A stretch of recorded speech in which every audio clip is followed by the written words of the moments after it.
Okay, today's daf is Masechta Avodah Zarah, daf Mem Vazayin. And here we begin. And we're going to start from daf Mem Vav Mebeis Boy Rami Bachama, about like 8 lines, 7 lines from the bottom. So the Gemara begins, Boy Rami Bachama. Rami Bachama asked the question. Now we know if you bow to an animal, the animal, if the goy bows to an animal, okay, and calls it his Avodah Zarah, the animal remains permitted for a Jew because it's a live thing. A goy cannot answer a live thing. He also cannot answer, let's say, a mountain. We learned he can't answer a mountain because a mountain belongs to everybody. If he bows to the Swiss Alps, it's permitted to go to the Swiss Alps. So, but if a goy bows to an animal, but the Chumash says you cannot bring it as a korban. That's the Chumash. It's permitted for a Jew to benefit from that animal, but you can't bring it as a korban. So Rabbi Bachama asked the question: Hamashtachah, if someone will bow lekamas chitim to a standing growth of wheat. So now, in order to use it as a mincha, you have to cut it and then grind it up. So the question is, mayim lemenachas? Can I use it for menachas? In other words, the wheat itself surely will not become asar because it's connected to the ground. So a Jew can benefit from it, but to use it for a holy thing as to bring it into the Beis Hamikdash, is it asr? The question is like this: Yesh shinu benevid or ain't shinu benevid? You see, whereas an animal, it's the same animal that he bowed. You want to use it as a korban? The Torah says no. But here, you bow to the wheat. In order to use the wheat in the service of the Eibishter, you have to cut it, grind it up. So it could be there is a change. And therefore, if there's a change, you could change it so then it becomes mutter. Or ain shina benevet, or we don't care about any change. Once you bow to the wheat, even if you turn it into flour, it's not going to be permitted to be used as menachos in the Beis Hamikdash.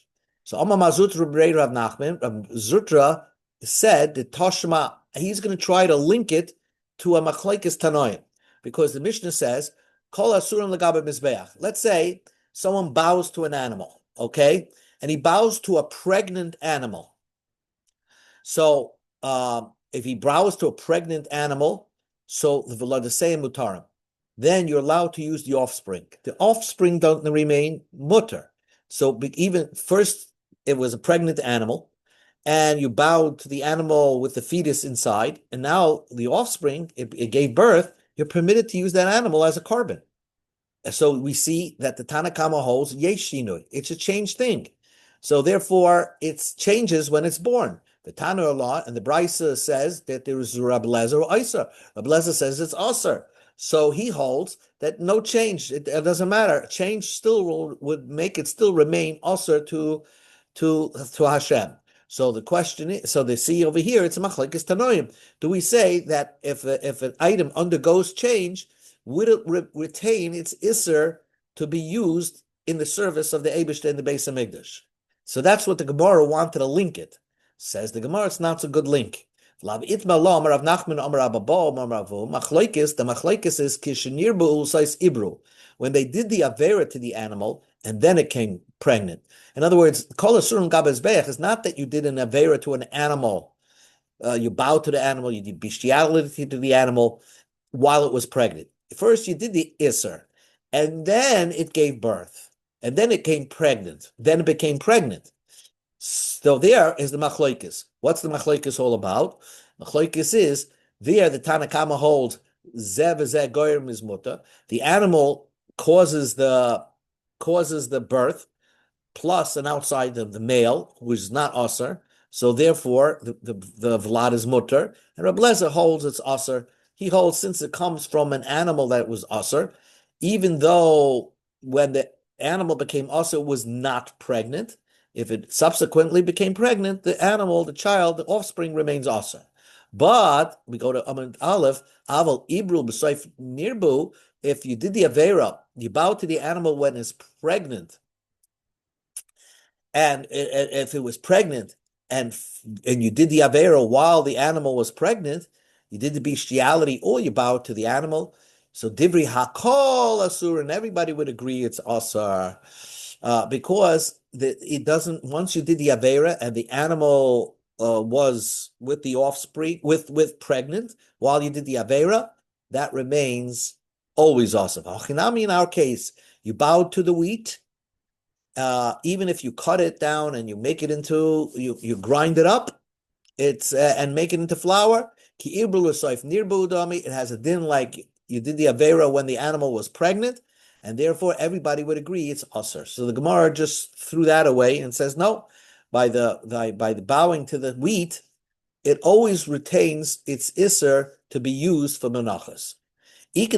Others say that this was the version of of how we approached the question of Rami Bachama. Machlokes kishnir b'soif ibru. The machlokes was always when you first you did the Avera first, and then it became pregnant. Aval Ibru Ubsoif Nibru, but Nirbu, if you first it became pregnant, and then you did the Avera, the Bihakol Asar, everybody holds its Asar. So this case, our case, by the wheat, it should always remain Asar. So according to the Ikad Yamre, there was never an original thought to link it to that machlokes. The Gemara understood that everybody in that machlokes would agree by the case that you did the Avera to the animal while it's pregnant, and then it gives birth, the animal, that the offspring remains usher. And same thing over here by the wheat.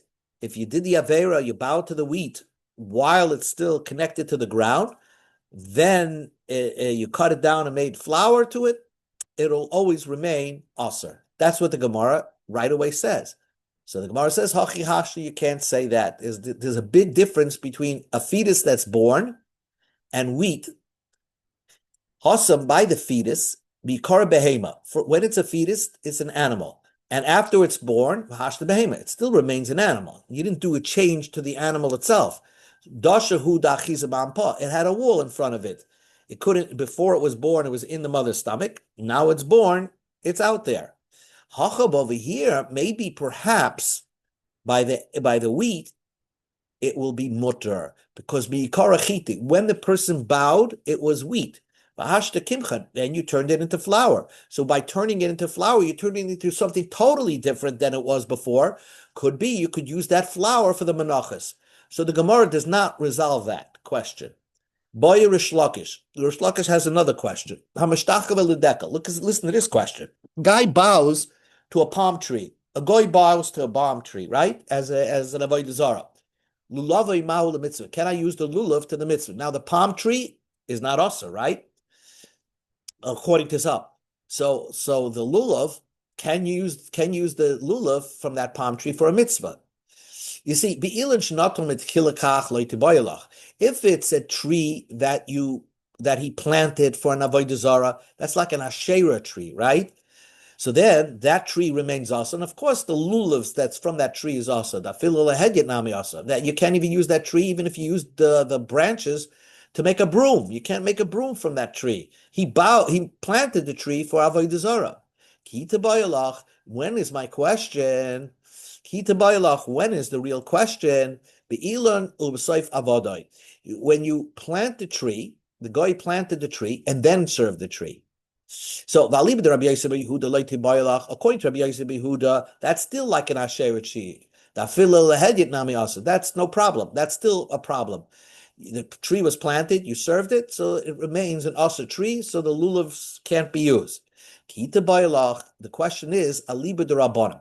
The rabbanan hold that once a tree is planted, right, even if the goy subsequently bows to the tree does not become asr. Just like a goy who bows to a mountain cannot make it asr, you bow to a tree after it was planted, the tree doesn't become asr. So I would think that you could use the lulavs that come from that palm tree to use the mitzvah of lulav. So, but the question is, linyi mitzvah mai. What's the doing like give me mitzvah? Does God like it? Is that okay? Mima is klapi gavoya. Is it disgusting by the Eibishter to use the lulav from such a tree, or lie, or not? Ki as Rav Dimi Amar, he said like this. He said like this. Another question. Rav Dimi had another question, not the same question, but here's another question. A guy plants an Asherah tree, right? And then now that tree becomes Aser, right? Suppose the guy says, "Oh, I'm a vatal that tree." He takes a axe and just chops a branch off that tree. He says, "That's not my avodah zarah anymore." So now, originally, when it was an avodah zarah, it was also to use any palm branch from that tree. Now that he was mavatal it, can you now reuse the palm branches as a mitzvah? Do we say the guy nullified that Sarah tree? Yesh mitzvahs. Do we say something that's disqualified for a mitzvah always remains disqualified? Or do we say no? Once something was disqualified and now those conditions change, then you can use it for a mitzvah. You see, with regards to a carbon, we do say that once a carbon becomes disqualified, it can never become undisqualified. It will always remain disqualified. But could be by a mitzvah, you will say that if the conditions change, it's not disqualified from the mitzvah. So the Gemara says, we can resolve this question from the Mishnah. Mishnah says, let's say you shech a chicken, right?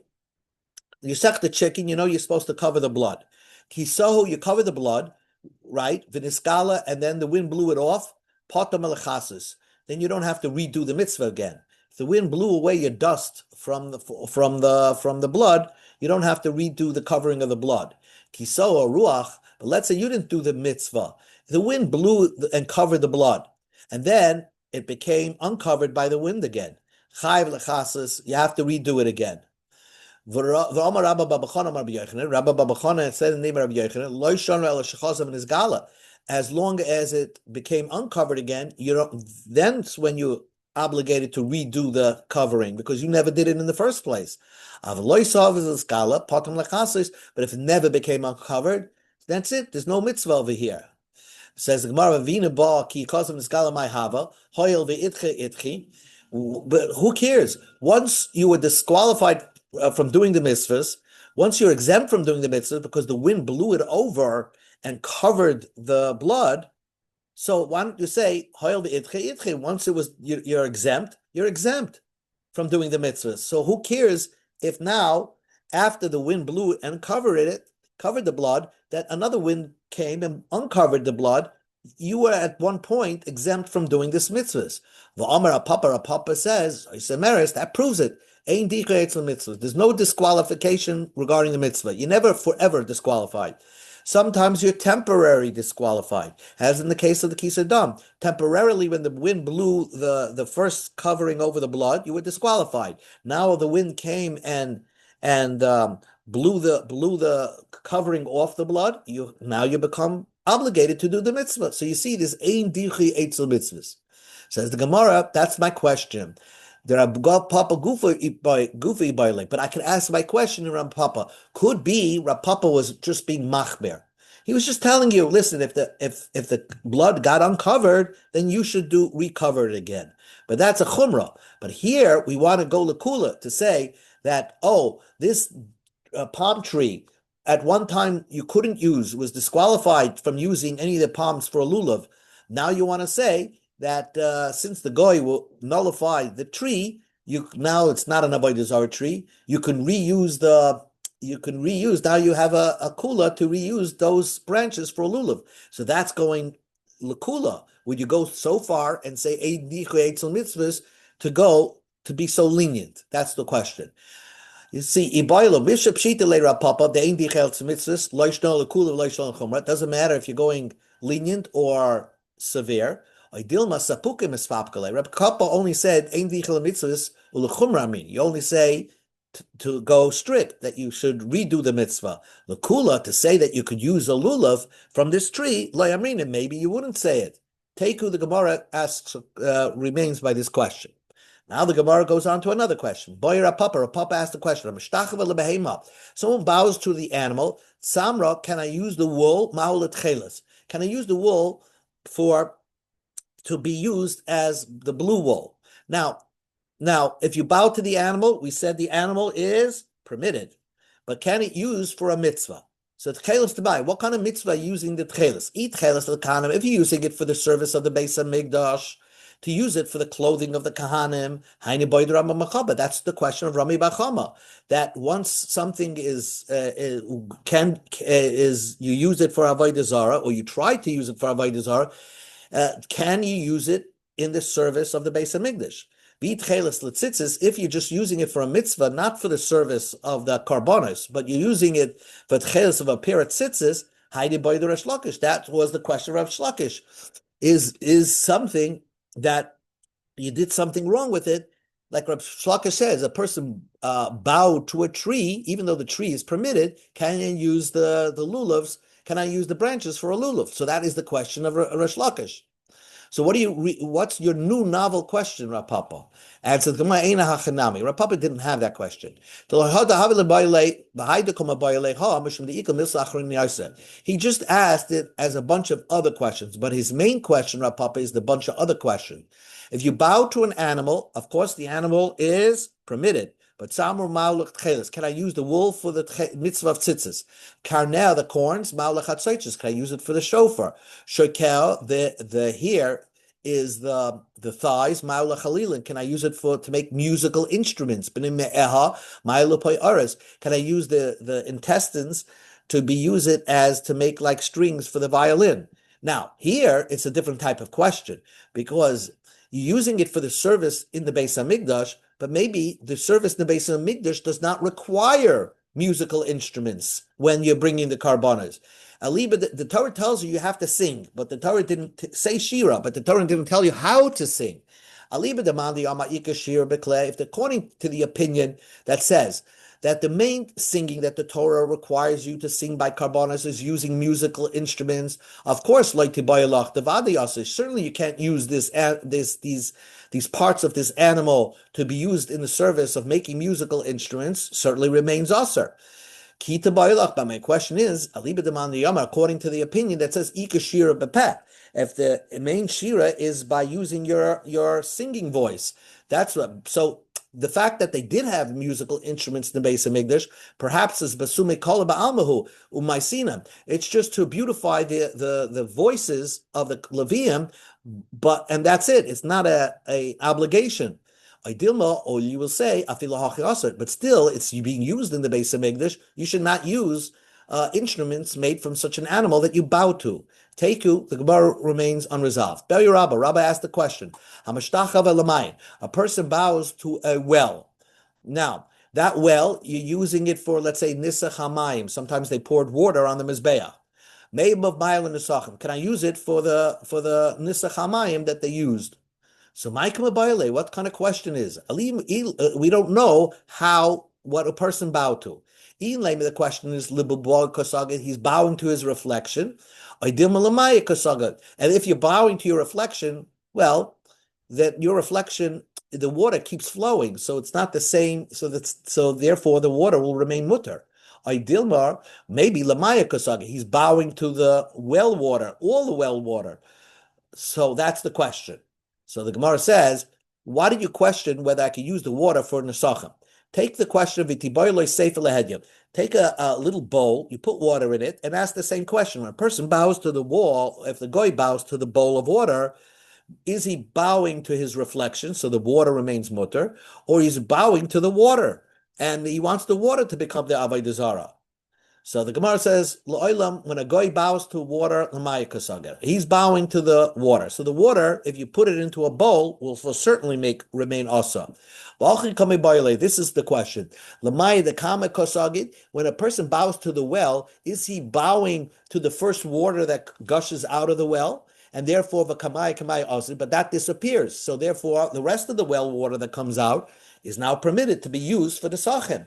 Dilma, or perhaps he's bowing to the flow of water. So therefore, all the flows of water become aser. So the Gemara says, can a person aser a well? A well is a public thing. No guy can aser a public well that he bowed to. It belongs to the public. The question is, the well that's coming out of the private property of the guy. So he has a well on his property and he bows to that well. that keeps gushing water, can I use that water for Nesachim? And the Gemara remains unresolved. New Mishnah. A person built a house, and you had a house. Then a goy builds a house right next to your house and uses your side wall as his fourth wall. V'nafal, and that fourth wall fell. Also of Noisai, you're not allowed to rebuild that wall because the guy that moved in next door bowed to the house, so he made the house into Avodah Zarah. All the walls of the house. So if you're going to rebuild your wall, you're effectively rebuilding a wall that's going to be Avodah Zarah. So you can't build it. Kate said, Yasa, what should you do? So suppose, let's say the thickness of the wall was 2 amas.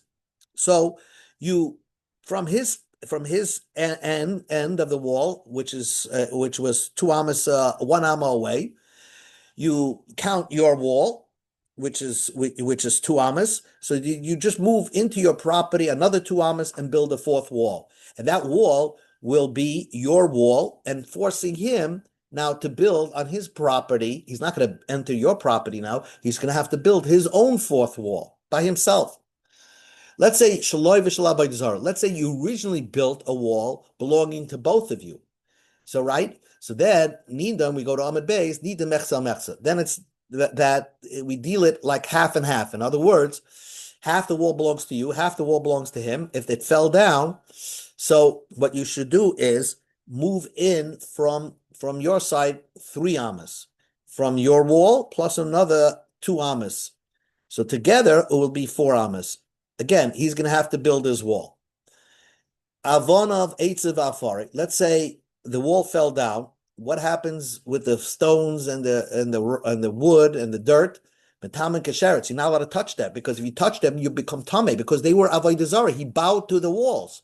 Shnema shakes to shakshenu. A goy, if you touch his avodah zarah, you become tameh like a sheretz. Rabbi Kiva, I met kinida. You become tameh for 7 days, like a nida. Shnema tizreim k'maydava tzei timer loy. If we say spread them out like a nida distances from her husband, that's when you should throw away the avodah zarah. Mani b'matama b'masa, just like a nida touches it, you touch the nida.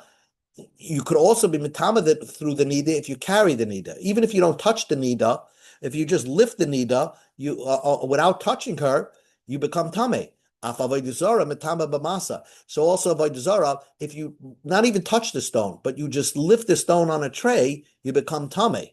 So Rabbi Kiva is more severe when it comes to actual items that were avodah zarah, that still are avodah zarah. These are whole stones, not broken stones. These are whole stones that were once used for avodah zarah. So according to Rabbi Kiva, if you lift them up with a shovel, so to speak, you become tameh. According to Tanakama, you have to touch the stones. Says the Gemara, a question. Another 2 more minutes, then we'll stop. Says the question, okay, the wall broke up down, so the Mishnah advises you to bring your property, if you want to rebuild that fourth wall, bring it in a little bit to your property, forcing your Goyish neighbor to build his own fourth wall. But at the end of the day, you're giving him extra space. Let's say he doesn't build his fourth wall.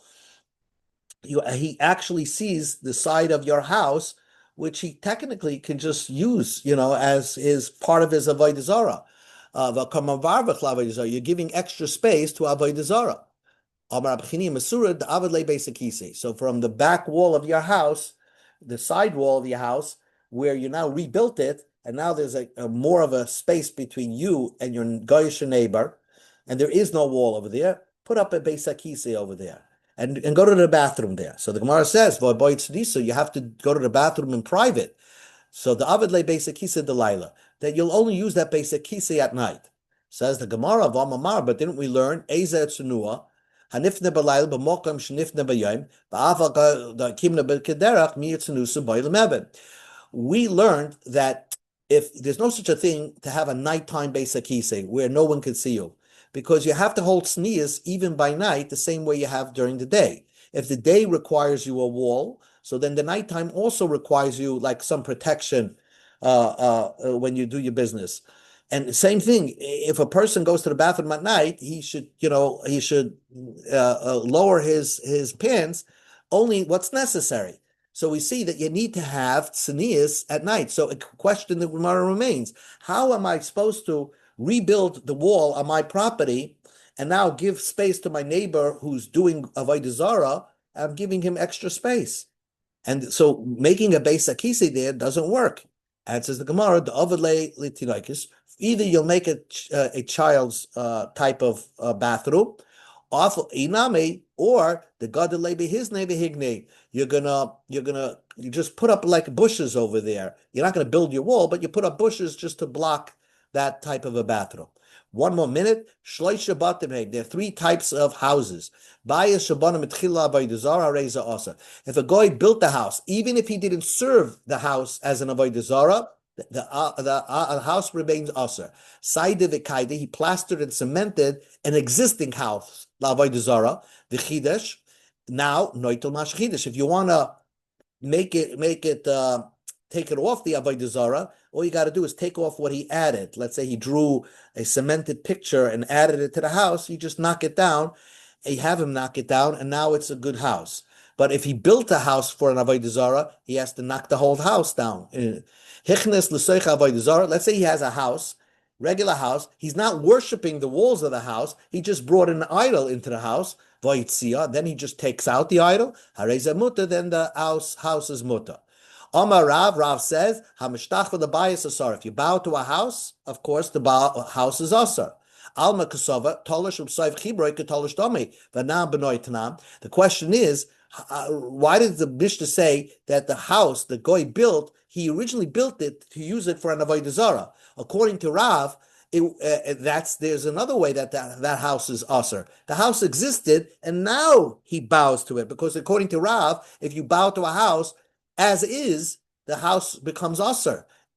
So the Gemara says, "Benoy afalpa shaloi tachveli shtachva afalpi shaloi benoy." Our Mishnah don't take it so literal. The house, the Mishnah uses an example that if you build a house for avodah zarah, but who adin, the house was existent, and then he bowed to the house to use the house as to bow to the house, making the house into an avodah zarah. So if that's the case, so then why didn't the Mishnah say this 4? Why did the Mishnah say this 3? Since when you make a whole house into an avodah zarah, there's only one way to undo it, right? You knock the house down. So that's why it's counted as 1. But really, according to Rav, it doesn't matter. A house that the goy is just building it and saying it's avodah zarah, that makes the house aser. And huadin, same idea. If the house existed and now he bows to the walls of the house, that also makes the house into an avodah zarah. Okay, sorry for the late start, but we finished. Baruch Hashem. Thank you, Baruch. Sure.